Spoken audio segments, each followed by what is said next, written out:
while at the same time limiting enforcement. 54, the amendment is not agreed to. The unfinished business is a request for a recorded vote on amendment number 13, presented at congressional record, offered by the gentleman from California, Mr. McClintock, on which further proceedings were postponed, on which the ayes prevail by voice vote. The clerk will redesignate the amendment. Amendment number 13, printed in the congressional record, offered by Mr. McClintock of California. Recorded vote has been requested. Those in support of the request will rise. Sufficient number having arisen, a recorded vote is ordered. Members will record their vote by electronic device. This is a 2-minute vote.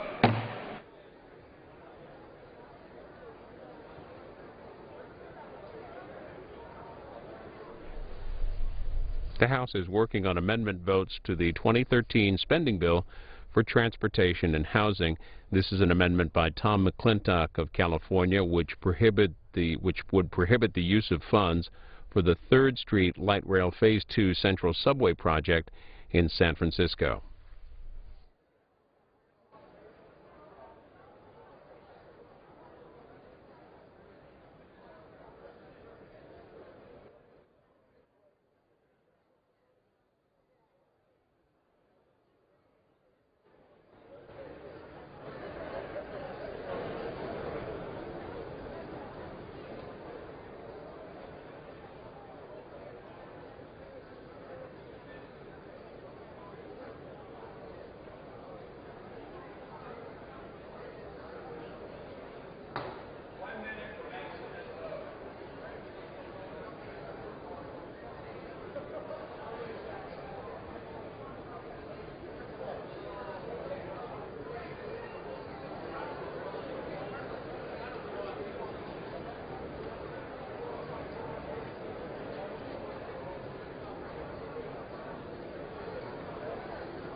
On this vote, the yeas are 235. The no amendment is adopted. Committee will come to order.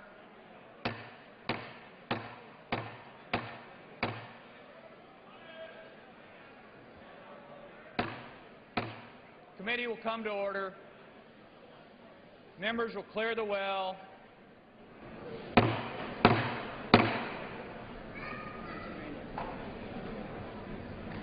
Committee will be in order.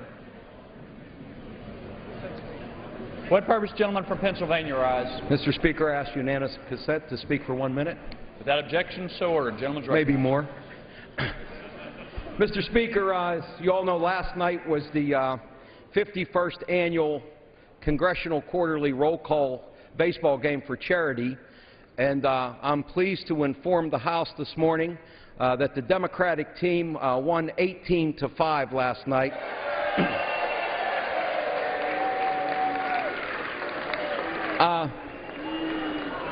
Mr. Speaker, there's 21 outs in the game. In the game we played, because we only play 7 innings, Cedric Richmond struck out 16 batters, so he didn't leave much work for our infield.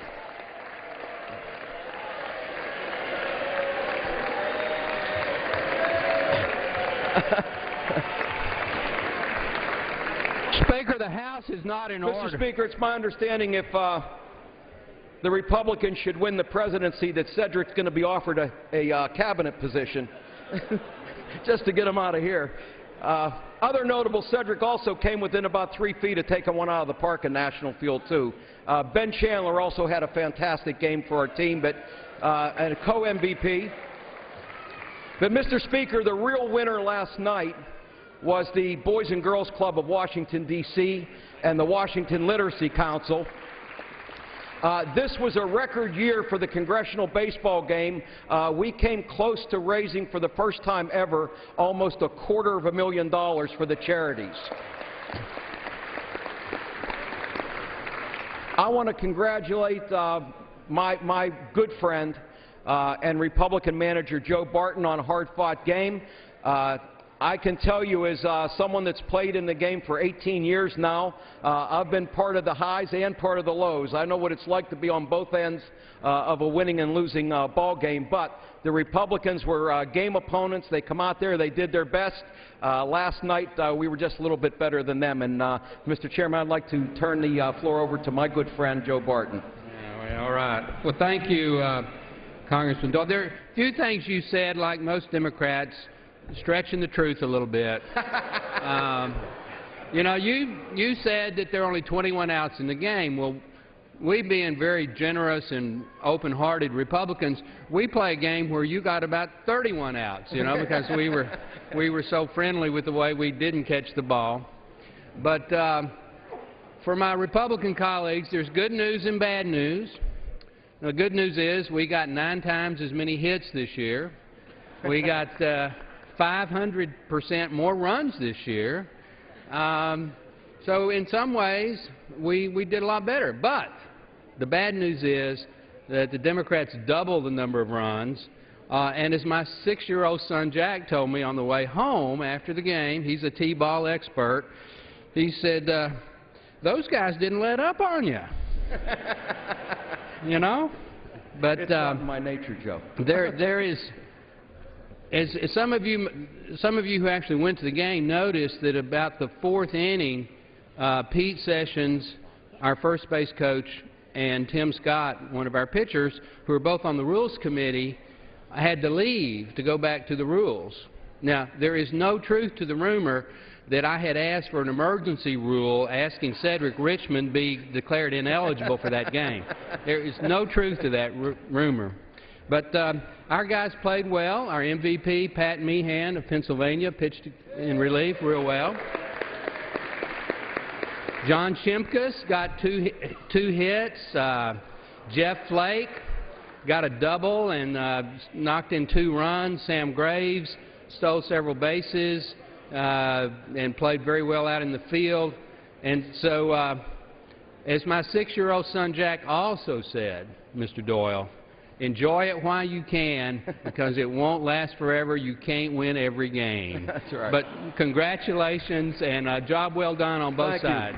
Well, my friend, yield for one last second. I think it's also notable that our House chaplain, Father Conroy, did get a chance to play in the game last night, and we put him in as a pinch runner. And I think it's notable to say Father Conroy stole home. He did. But that means that God owes us one, Mr. Doyle. God owes us one. Congratulations. So we want to give a round of applause to our chaplain, too, for playing in the game. I thank my friend, Mr. Chairman. I yield back, and just one final. Here it is, guys. I yield back. Chairman yields back. Without objection, 2-minute voting will continue. The unfinished business is request for recorded vote on the amendment offered by the gentleman from Oklahoma, Mr. Langford, on which further proceedings were postponed and on which the ayes prevail by voice vote. The clerk will redesignate the amendment. Amendment offered by Mr. Langford of Oklahoma.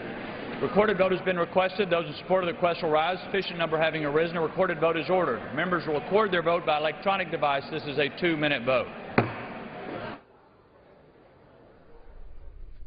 Joe Barton and Mike Doyle talking about last night's congressional baseball game, which happened at the National Stadium in Washington. The Democrats won.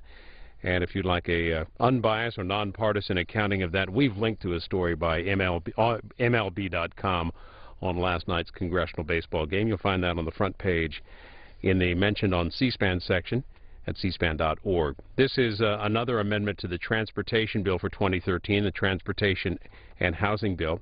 It would prohibit the use of funds by the Secretary of Transportation to implement, administer, or enforce the Migratory Bird Treaty Act, and this is a 2-minute vote. One more amendment vote coming up.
The yeas are 234.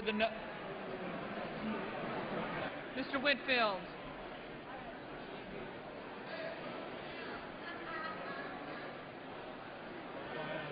Off aye, on no for Mr. Whitfield. Ms. Ross-Leitonen.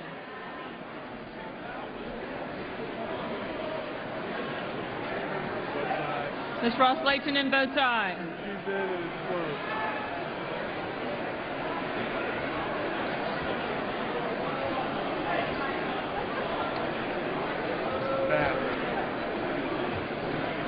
Ms. Bass of California.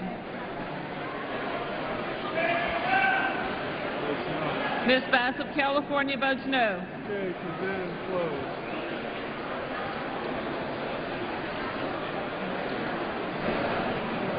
On this vote, the yeas are 234, the noes are 191. The amendment is agreed to.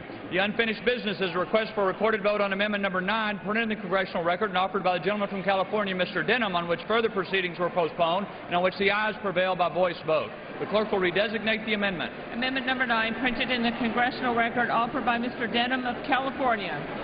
Recorded vote has been requested. Those in support of the request will rise. A sufficient number having arisen, a recorded vote is ordered. Members will record their vote by electronic device. This is a 2-minute vote.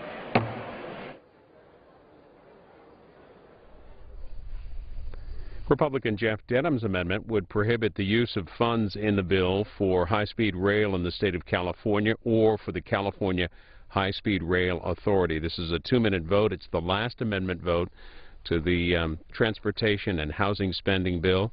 We expect a Democratic motion to recommit and then final passage, on the conference report of a combination of 3 bills that would maintain student loan interest rates at 3.4% for 1 year, extend federal highway and mass transit programs at the current levels through September of 2014, and continue the National Flood Insurance Program for another 5 years. That vote is coming up, and by the way, debate is underway in the Senate on that conference report as well. They'll vote on it later as well.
Mr. Keating.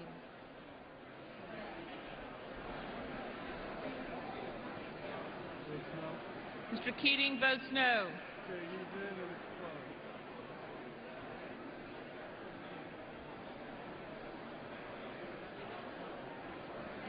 On this vote, the yeas are 239, the nays are 185. The amendment is adopted. The clerk will read the last 2 lines of the bill. Page 150, line 10. This act may be cited as the Transportation, Housing, and Urban Development and Related Agencies Appropriation Act 2013. For what purpose, gentleman from Iowa, rise?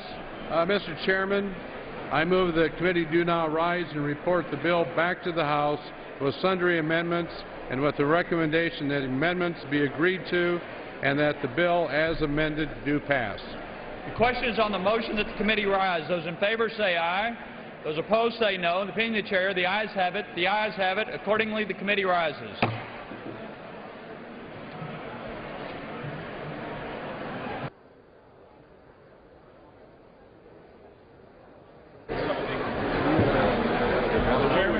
Speaker, the Committee of the Whole House on the State of the Union, having had under consideration H.R. 5972 as amended by House Resolution 697, directs me to report the same back to the House with sundry further amendments with the recommendation that the amendments be agreed to and that the bill as amended do pass.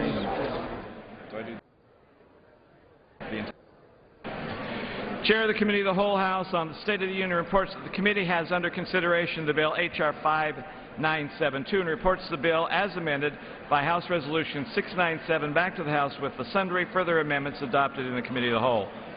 Under the rule, the previous question is ordered. A separate vote demanded on further amendments reported by the Committee of the Whole. If not, the Chair will put them in gross. The question is on the adoption of the amendments. Those in favor say aye. Those opposed say no. If the ayes have it, the amendments are adopted. Questions on engrossment, third reading of the bill. Those in favor say aye. Those opposed, please say no. The ayes have it. Third reading. A bill making appropriations for the Departments of Transportation and Housing and Urban Development and related agencies for the fiscal year ending September 30th, 2013, and for other purposes. 1 minute. The House will be in order. Mr. Speaker. Will members take their conversations off the floor now rather than later? Please take your seats. Before we can proceed with business, the House will be in order.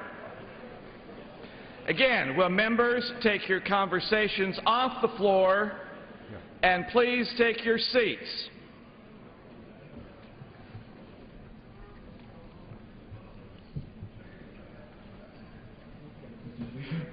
For what purpose does the gentleman from Arizona rise? I have a motion to recommit at the desk. Is the gentleman opposed to the bill? I'm opposed to the bill in its current form. Gentleman qualifies. The clerk will report the motion. Mr. Barber of Arizona moves to recommit the bill H.R. 5972 to the Committee on Appropriations with instructions to report the same back to the House forthwith with the following amendment. Page 71, line 19, after the dollar amount insert reduced by $34 million. Page 72, line 8, after the dollar amount insert reduced by $34 million. Page 74, line 6, after the dollar amount insert reduced by $13 million. Page 74, line 9, after the dollar amount insert reduced by $7 million. Page 74, line 12, after the first dollar amount insert reduced by $26 million. Page 74, line 16, after the dollar amount insert reduced by $1 million. Page 74, line 19, after the dollar amount insert reduced by $5 million. Page 74, line 23, after the dollar amount insert reduced by $100,000. Page 75, line 7, after the dollar amount insert increased by $75 million. Page 82, line 6, after the dollar amount insert increased by $75 million.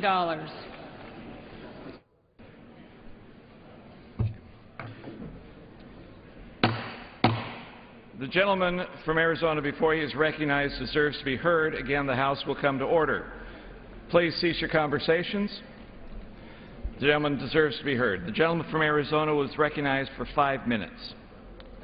Mr. Speaker, I'm offering this final amendment to assist our veterans. Mr. Speaker and my colleagues, I came before you last week to be sworn in, and I spoke then about working together, working across the aisle to ensure that my constituents and all of our constituents are served by our very best work rather than our partisan ambitions. So I rise today in that same spirit.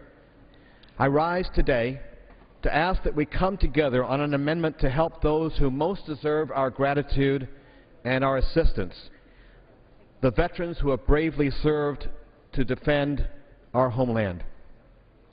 Today, we have an opportunity to take care of the veterans of our military who, much to our collective shame, are homeless. I remember the Vietnam War, and I remember how it divided our nation. But most of all, I remember the men and women who were sent to fight in Vietnam, who often bore the brunt of the anger over the war itself. Derision that should have been directed towards policymakers was instead directed to those who had put their lives on the line for the country we love. And we let them down. We failed them when they came home. And now they and other veterans, a total estimated 70,000 of our nation's homeless population, 70,000. That is, I'm sure we all agree, completely unacceptable. I don't believe that anyone on either side of the aisle thinks that we should allow 70,000 men and women who bore our nation's uniform to continue to go without a home. With my amendment, we will ensure that we have enough housing vouchers to assist every one of those veterans. I submit, Mr. Speaker, and esteemed colleagues, that this is the least we owe to our veterans. There are over 100,000 veterans in my Southern Arizona district. Let me tell you about one of them. Christopher Murray, a disabled Operation Desert Storm medic and combat veteran who came to our office to seek our help when I served as the Congresswoman Gifford's district director. A bank was foreclosing on his home, and he had recently been diagnosed with terminal cancer. Our staff was able to work to rescind the foreclosure and allow Mr. Murray to stay in his own home. The simple dignity of being in your own home during your final days is something we all too often take for granted. We must not deny that dignity to those who have served, like Mr. Murray, served our country so well. My amendment offers every one of us a chance to do what our office did then, to ensure that our veterans get our help and have the simple dignity of a roof above their heads. And my amendment does that while reducing the deficit. The passage of this amendment will not prevent passage of this underlying bill. If the amendment is adopted, it will be incorporated into the bill, and the bill will be immediately voted upon. And so, though we may disagree on parts of the bill today, we have the opportunity to speak up for the men and women who have fought for our country. And let us all be able to go home and look every veteran we represent in the eye and know that we did the right thing by them and by their homeless brothers and sisters. I urge everyone to vote yes on this final amendment. I yield back the balance of my time. Gentleman yields back. Does the gentleman from Iowa claim time in opposition? I do. Gentleman is opposed. Sorry. The gentleman is opposed to the motion. Gentleman is recognized for 5 minutes. I thank the Speaker. I do rise in opposition to the motion to recommit.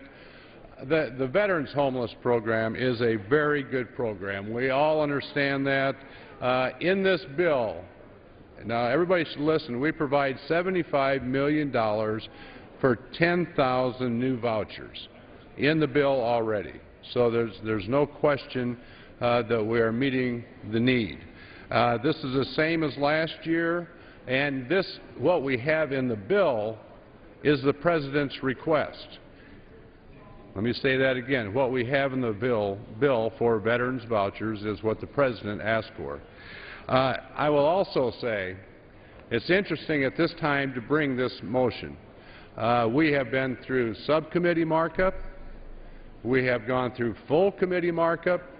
We have been on the floor of this House for 2 days, and no one's ever raised this issue because everyone understood that we had fully met the funding requirements for the veterans' homeless vouchers. So now this is an interesting time to bring this amendment, or this motion. And I will tell the folks, if in fact we find out there is an additional need before we get to conference, there isn't anybody in this House that won't support it. But we have fully funded the needs. This has been through a full vetting process. Now, at the last moment, you come up with a motion that is not necessary because everyone supports these vouchers. This is a good balanced bill, and I urge a no vote on the motion to recommit. The gentleman yields back. Gentleman yields back. All time has been yielded back without objection to the previous questions ordered on the motion to recommit. Questions on the motion to recommit. Those in favor say aye. Aye. Those opposed say no. No. Opinion of the chair, the noes have it. Speaker, I request a recorded vote. Recorded vote is requested. Those favoring a recorded vote will rise. A sufficient number having risen, a recorded is ordered. Members will record their vote by electronic device.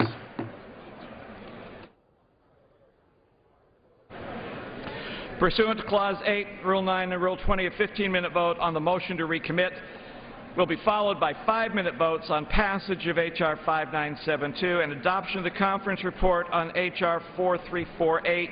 This is a 15-minute vote.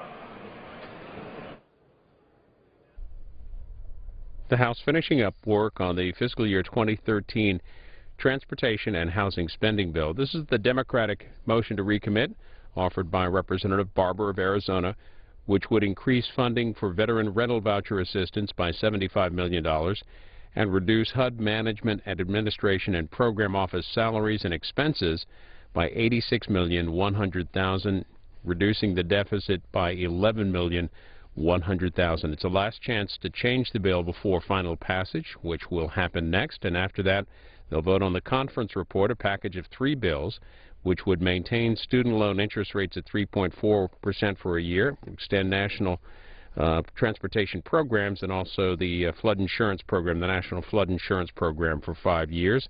For that conference report, we got some details on the measure from a Capitol Hill reporter earlier today.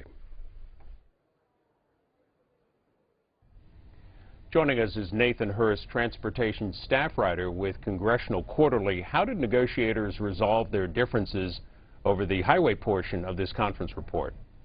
Well, in the end, it actually involved 2 unrelated issues that were dropped in by the House Republicans. They had really wanted to expedite approval of the Keystone XL pipeline through the Midwest, and also limit the EPA's regulation of coal ash. In exchange for dropping those provisions, the House GOP was able to get a lot of environmental streamlining portions of the bill that they wanted, which really greased the wheels for the deal coming together. The bill also includes 2 unrelated measures. Tell us about those, and how did they get inserted into the conference report? So one is going to be a 1-year extension of the lower student loan rate for students going into college this year. That affects more than 7 million students, which was a big priority of the Democrats to get that in. Another one was the flood insurance extension for 5 years, which was a pretty significant piece of policy for both sides. Essentially, Congress was coming up against a number of deadlines that all coincided with the end of the month of June. So to expedite everything, it was easier to throw everything into the conference report and get all the legislation through at once. Lots of major important issues included in this conference report. What's the overall cost, and how's it paid for? Well, for the transportation portion, they ended up extending it through actually fiscal 2014, which was a year longer than a lot of stakeholders were expecting. So that's good news for road builders. That brought the cost from about $109 billion up to $120 billion. And that's going to be offset by a number of pension changes and by employers to the pension Guarantee Corporation that the government runs, and then also some accounting maneuvers within some accounts that the federal government owns. Tell us about some of the winners and losers in this agreement. Definitely, the winners are the states and localities that rely on the transportation department for funding for road, bridge, rail, freight projects. They definitely won out with more certainty than they were expecting, certainly falling short of a 6-year bill that a lot of people had seen as standard over the past few decades. But this is at least something to get us through the election and deeply into the 113th Congress. So that's a win. The losers here, one, Republicans were not able to get their Keystone XL provision, which was a big priority of theirs. And also the coal ash recycling industry was really hoping that there would be this restriction put on the EPA to really remove their ability to regulate coal ash. And so that ended up being a big capitulation on behalf of the GOP, considering their continued focus on restricting the EPA. Clearly, from some of the early debate, both Democrats and Republicans not necessarily pleased with having to deal with such a big package on the last day before the July 4th recess. But in the end, how will the votes fall, both on the Democratic and Republican side? Well, a lot of aides like to say that that a deadline, the best deadline is one that's up against a recess, and that definitely proved to be the case with this legislation. Despite a number of Democrats having not signed on to, House Democrats having not actually signed on to the conference report, they're still expected to support it. So there's expected to be pretty strong bipartisan support for this in both chambers. And will the Senate pass it today and the President sign it likewise? Yes, the plan is to have this all shored up before everyone leaves for the July 4th weekend. Nathan Hurst is transportation staff writer with Congressional Quarterly. Thank you for that update. Thank you.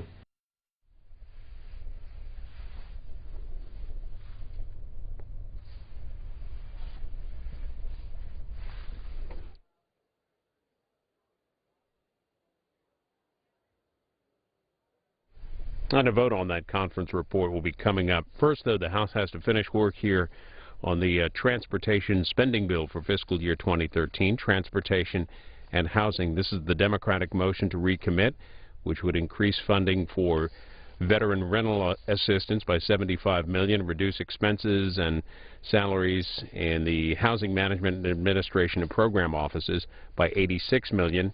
The motion saying it would reduce the deficit by $11,100,000. This is a 15-minute vote. The next vote will be final passage on transportation and housing, and if it passes, it will be the sixth fiscal year 2013 spending bill that the House has completed.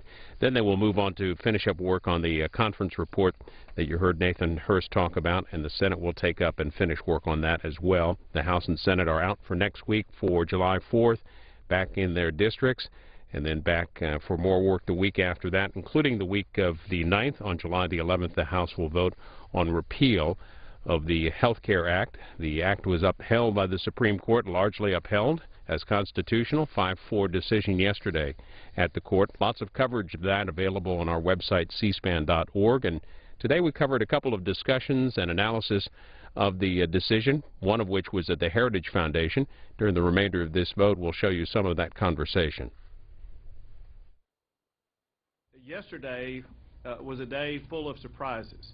One of the things that we were surprised about was not only the outcome of the case, but the way the case was decided. But I might also add, we were surprised about the new role of the Chief Justice of the United States Supreme Court.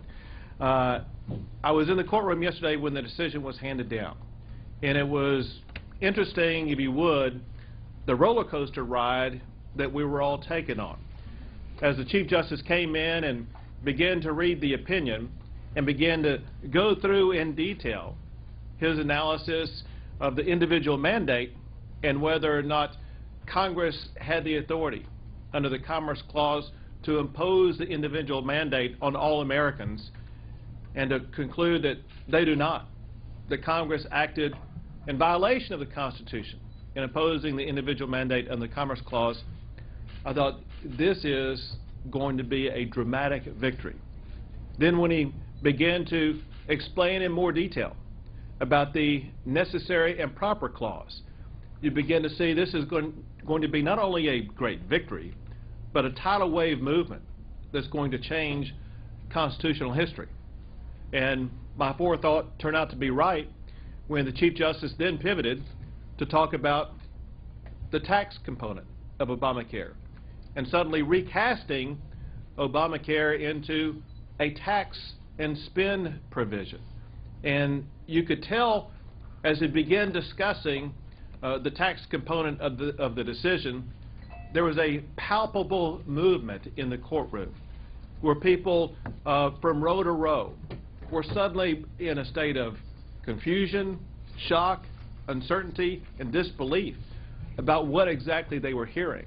And then you could tell some, such as myself, were dismayed and disappointed about the decision, whereas others were overjoyed. Well, there's a lot of takeaways that we can draw from the decision yesterday and what happened. What I want to do in the few minutes allotted to me is to quickly run through some of those. Some of it I want to talk about some broader context. Then I'll run through some of the more detailed aspects of the decision, and then about some issues going forward. But for some background, I think one thing that's important to do is to put in context what happened in the last 24 hours is something that had been developing for the last 2.5 years. Remember this, and that is that we may have lost this case at the U.S. Supreme Court yesterday, but in reality, almost all of America, whether you're lawyers involved in policy, involved in politics, or the average person, they thought that we were going to lose the case long before it ever got to the U.S. Supreme Court. Few people ever gave us very much chance at all that the case was ever going to make it to the high court. The outcome that we got yesterday was not the outcome that we wanted, but it far exceeds what anyone gave us any chance of achieving 2 years ago.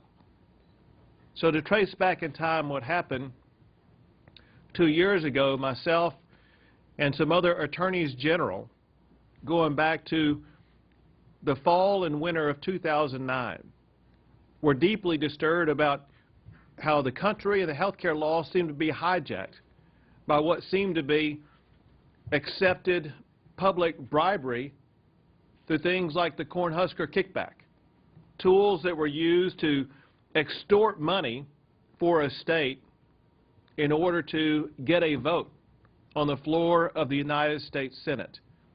We knew that this was not the pathway that we wanted to see America go down.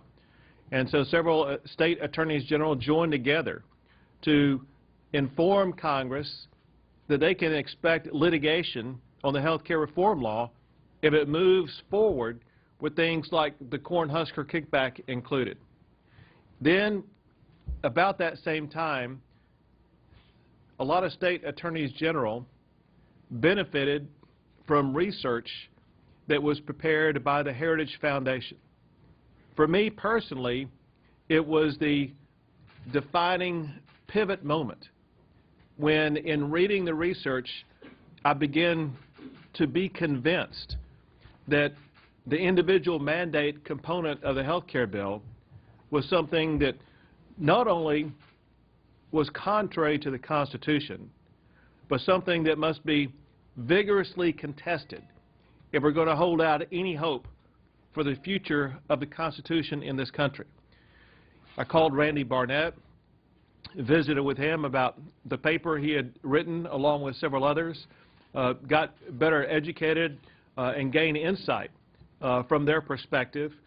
And as myself and my fellow state attorneys general learned more and studied more about this, drawing from the insights and expertise and research from the Heritage Foundation, we decided that we were going to proceed forward with litigation. We couldn't have done it, of course, without a tremendous partner with NFIB.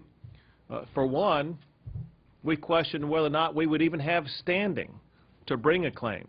NFIB did, and some people involved in small businesses in this country were able to step up and get involved also.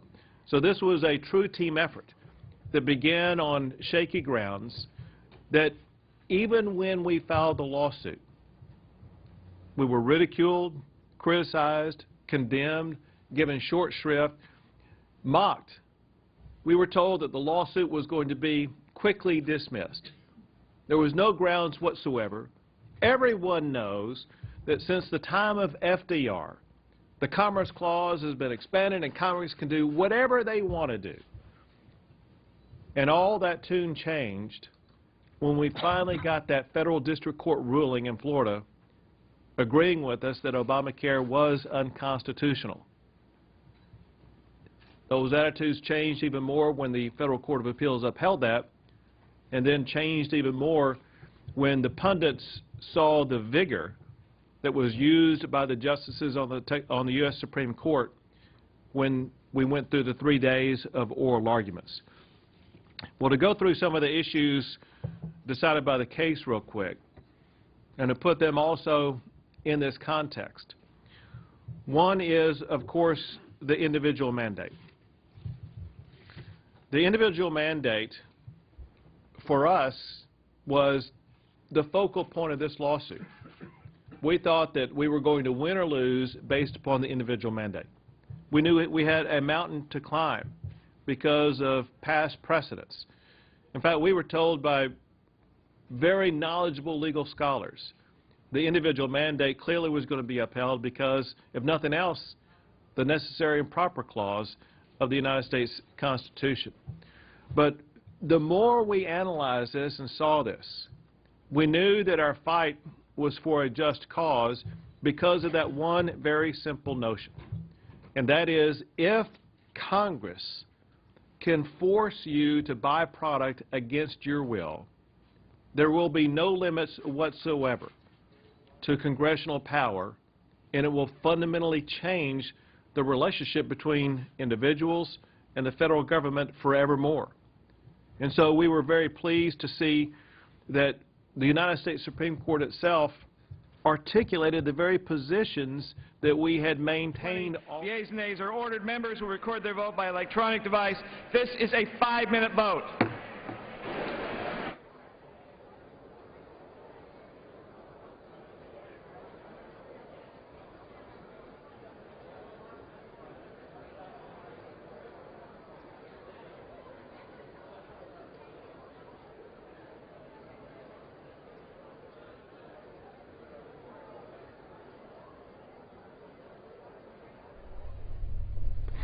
Just two more recorded votes here, and the House is done for the week. This is final passage on the $52 billion spending bill, 2013 spending bill for transportation and housing.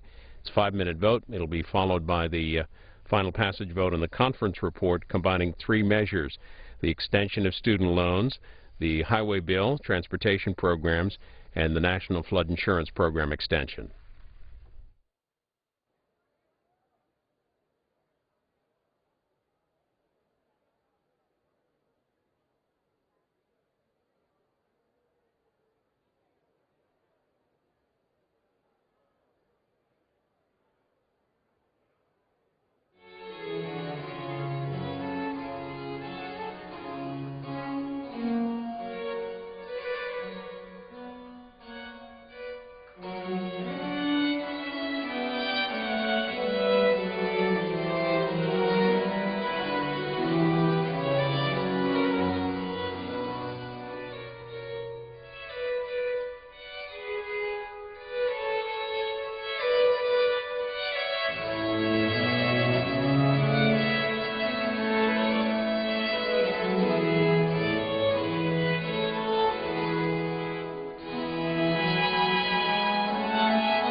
Mr. Johnson of Georgia.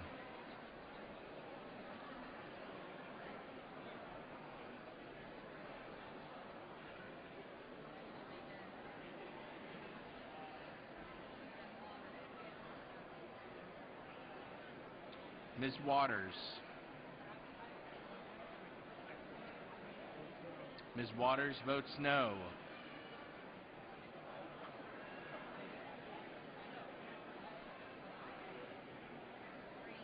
Mr. Johnson of Georgia.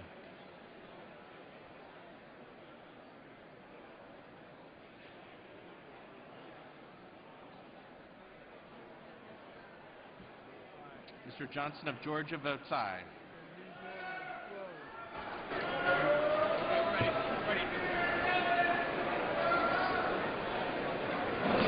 On this vote, the yeas are 260, the nays are 162. Mr. Dole.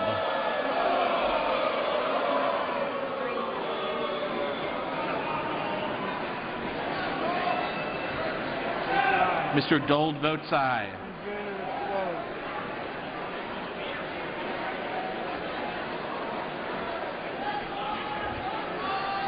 Mr. Johnson of Georgia.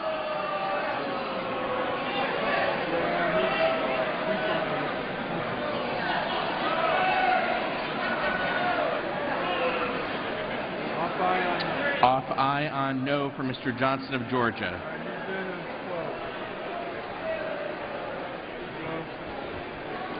Mr. Whitfield.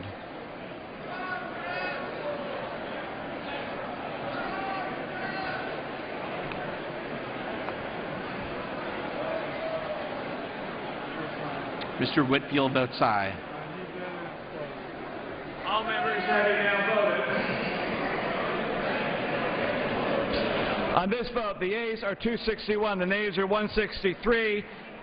The motion passes, and without objection, motion to reconsider is laid on the table. The unfinished business is the question on adoption of the conference report on H.R. 4348, on which the yeas and nays were ordered. The clerk will report the title of the bill. H.R. 4348, an act to provide an extension of federal aid highway, highway safety, motor carrier safety, transit, and other programs funded out of the Highway Trust Fund pending enactment of a multi-year law reauthorizing such programs and for other purposes. Questions on adoption conference report. Members will record their votes by electronic device. This is a 5-minute vote.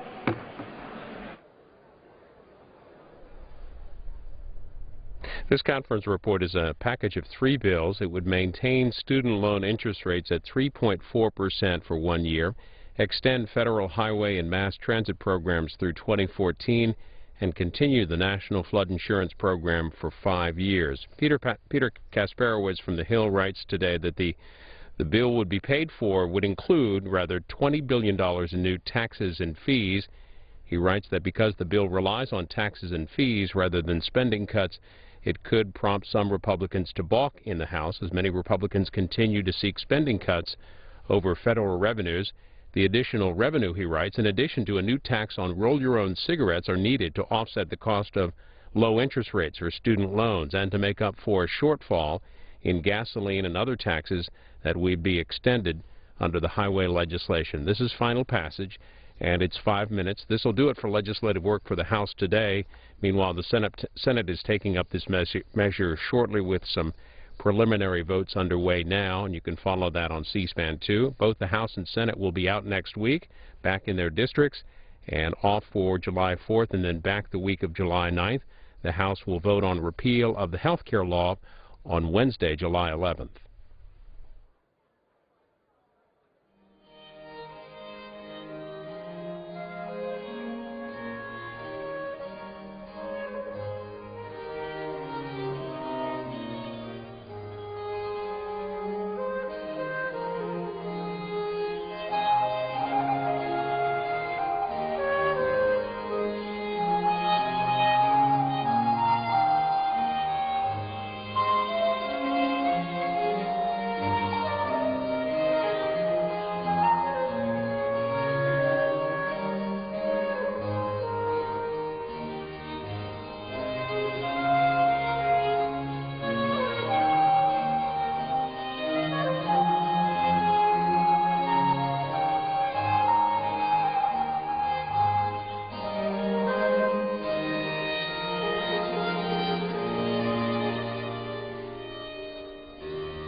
On this vote, the yeas are 373, the nays are 52.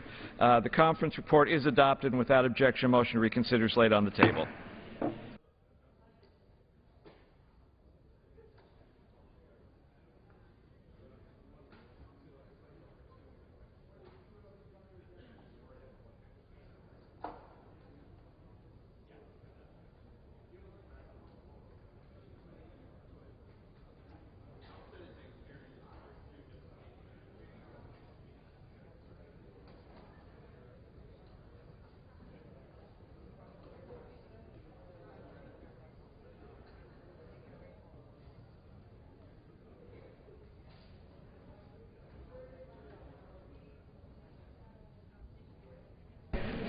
At this point, the chair will entertain requests for 1-minute speeches.